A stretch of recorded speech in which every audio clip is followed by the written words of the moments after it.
حضرت حارث بن عمر اسہمی رضی اللہ تعالیٰ عنہ فرماتے ہیں میدان منا تھا یا میدان عرفات تھا، حضور نبی کریم صلی اللہ علیہ وسلم تشریف فرما تھے، اور حضور نبی کریم صلی اللہ علیہ وسلم کے بدعا کا جو چانن ہے نا وہ اتنا ہے کہ حضور جس دیوار کے سامنے آ جاتے تو حضور کے بدعا کے مکنے سے روشنی نکلتی اور دیوار پہ روشنی پڑ جاتی. جیسے صبح سویرے سورج نکلتا ہے نا، سورج کی روشنی دیوار پہ پڑتی، دیوار چمکنے لگ جاتی ہے، روشن ہو جاتی ہے. اسی طرح حضور جس دیوار کے سامنے آتے تو حضور کے حسن کی وجہ سے، حضور کی رانائی کی وجہ سے، حضور کے جمال کی وجہ سے وہ دیوار چمکنے لگ جاتی. حضرت حارث بن عمر اسہمی فرماتے ہیں کہ میدان منا تھا یا میدان عرفات تھا، حضور تشریف فرماتے، حضور کی بارگاہ میں ہر بندہ آیا، پینڈو بھی آیا، شہری بھی آیا، اپنا بھی آیا، بیگانہ بھی آیا، جو بھی آیا حضور کی بارگاہ میں حضور کی تعریف کیے بغیر رہ نہیں سکا، حضور کی تعریف کیے بغیر رہ نہیں سکا. حضرت حارث بن عمر اسہمی فرماتے ہیں کہ حضور نبی کریم صلی اللہ علیہ وسلم کی بارگاہ میں شہری بھی آئے، پینڈو بھی آئے، اپنے بھی آئے، بیگانے بھی آئے.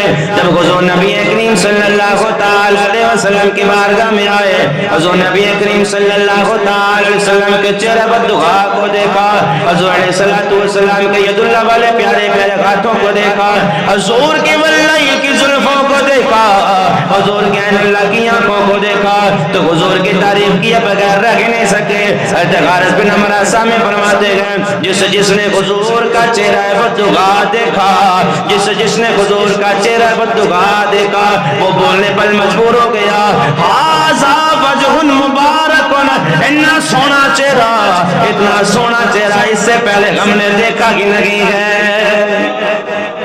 ھذا وجہ مبارک، اس سے پہلے ہم نے اتنا خوبصورت چہرہ دیکھا ہی نہیں کہ چہرے کو دیکھیں چہرے سے رانائیاں نکل رہی ہوں، چہرے سے حضور نبی کریم صلی اللہ علیہ وسلم کا روشنیاں نکل رہی تھی. جس نے دیکھا وہ بولنے پر مجبور ہو گیا، ھذا وجہ مبارک، کتنا مبارک چہرہ ہے، کتنا مبارک چہرہ ہے. اور حضور نبی کریم صلی اللہ علیہ وسلم کے چہرہ بددعا کو جو بھی دیکھتا، چہرہ بددعا کی طرف جو بھی نظر ڈالتا، حضور نبی کریم صلی اللہ علیہ وسلم کا ہو کے رہ جاتا.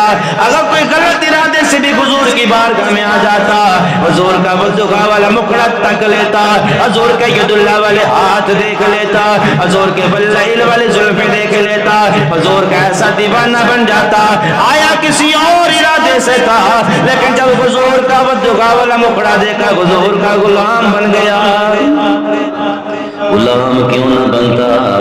اعلیٰ حضرت رحمت اللہ کے تعالیٰ علیہ 14 صدیوں بعد میرے مصطفیٰ کریم صلی اللہ علیہ وسلم کی تعریف کرتے ہوئے فرماتے ہیں یا رسول اللہ صلی اللہ علیہ وسلم، وہ تو 14 صدیوں پہلے لوگ تھے، آپ کا دیدار کرتے رہ گئے، آپ کو دیکھا، انہوں نے آپ کی اداؤں کو دیکھا، آپ کے قول کو دیکھا، آپ کے فعل کو دیکھا. آقا وہ آپ کے دیوانے بن گئے، وہ تو آپ کو دیکھنے والے تھے. آقا 14 صدیوں بعد بھی آپ کے دیوانے موجود ہیں، آپ کے دیوانے موجود ہیں. میرے رضا کرتے گئے کوئی تجھ سا ہوا ہے نہ ہوگا شگا، بابا سے بلند پڑھو، کوئی تجھ سا ہوا ہے نہ ہوگا شگا، کوئی تجھ سا ہوا ہے نہ ہوگا شگا. تیرے خالق حسن و ادا کی قسم کوئی تجھ سا ہوا ہے نہ ہوگا شگا، کوئی تجھ سا ہوا ہے نہ ہوگا شگا. تیرے خالق حسن و ادا کی قسم کوئی تجھ سا ہوا ہے نہ ہوگا شگا. تیرے خالق حسن و ادا کی قسم. دیکھنے والوں کی دو قسمیں ہوتی ہیں، کسی نے حضور کو محمد بن عبداللہ دیکھ کر محمد بن عبداللہ مان کر دیکھا، کسی نے محمد رسول اللہ مان کر دیکھا. جس نے محمد بن عبداللہ مان کر دیکھا انہوں نے کلمہ نہیں پڑھا پڑھا، جس نے محمد الرسول اللہ مان کر پڑھا، اللہ نے اس کو کلمہ نصیب فرما دیا، اللہ نے اسے کلمہ نصیب فرما دیا۔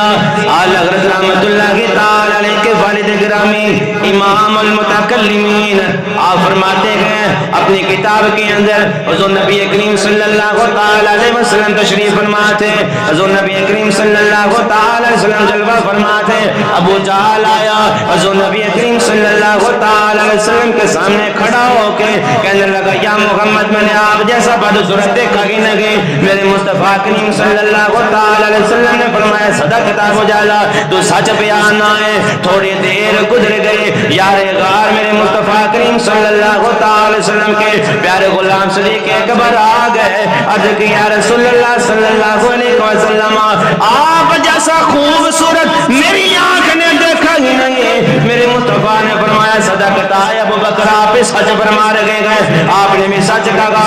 حضور کے بارگاہ میں بیٹھنے والے غلاموں نے عرض کی یا رسول اللہ صلی اللہ علیہ وسلم درست تو ایک ہی ہو سکتا ہے، ٹھیک ایک ہو سکتا ہے، یا ابو جہل ہو سکتا ہے یا صدیق اکبر ہو سکتے ہیں۔ میرے مصطفیٰ نے فرمایا او میرے غلاموں سوال کرنے والے دونوں کے ٹھیک ہے۔ غلاموں نے عرض کیا کا وجہ کیا کہ دونوں کیسے ٹھیک ہے؟ حضور نبی کریم صلی اللہ تعالی علیہ وسلم نے فرمایا او میرے غلاموں رب نے مجھے نبوت کا شیشہ عطا فرمایا، جو میرے سامنے آتا ہے وہ مجھے نہیں اپنا آپ ہی اسے نظر آتا ہے۔ ابو جہل میرے سامنے آیا نبوت کے شیشے کے اندر، نبوت کے شیشے کے اندر اسے اپنا آپ ہی نظر آیا۔ اس نے جب اپنی شکل نبوت کے شیشے کے اندر دیکھی اس کو بڑی بھیڑی لگی، بڑی بدصورت لگی۔ اس نے کہا یا محمد آپ بڑے بھیڑے ہیں، بڑے بدصورت ہیں۔ لیکن جب یار غار آگے صدیق پاک آ گئے، انہوں نے نبوت کے شیشے کے اندر اپنی شکل کو جب دیکھا شکل بڑی سونی لگی، کہنے لگے یا محمد میں نے آپ جیسا خوبصورت دیکھا ہی نہیں گئے۔ اللہ اکبر۔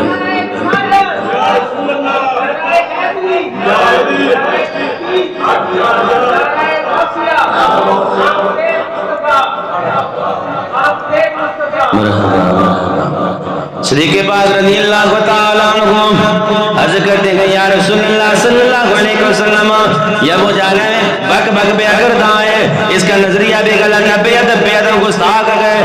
آپ کے غلاموں کا نظریہ یہ ہے، آپ کے غلاموں کا عقیدہ یہ ہے، آپ سے پیار کرنے والوں کا عقیدہ یہ ہے۔ صدیق پاک رضی اللہ تعالیٰ عنہ میرے محبوب علیہ الصلوۃ والسلام کی بارگاہ میں عرض کرتے ہیں یا رسول اللہ صلی اللہ علیہ وسلم تمہارے حسن کا کونین میں جواب نہیں، تمہارے حسن کا کونین میں جواب نہیں، تمہارے حسن کا کونین میں جواب نہیں، غروب ہوتا کبھی بھی آفتاب نہیں، غروب ہوتا کبھی بھی آفتاب نہیں۔ حضور نبی کریم صلی اللہ علیہ وسلم کے حسن کو جس نے ایک مرتبہ تک لیا نا محمد رسول اللہ مان کر، محمد رسول اللہ مان کر، پھر رب نے اسے کلمہ نصیب فرما دیا، کلمہ نصیب فرما دیا گئے۔ محمد بن عبداللہ تو سارے ماننے والے تھے لیکن کلمہ نہیں پڑھا، جس نے محمد رسول اللہ مانا اللہ نے اس نے حضور کا غلام بنا دیا۔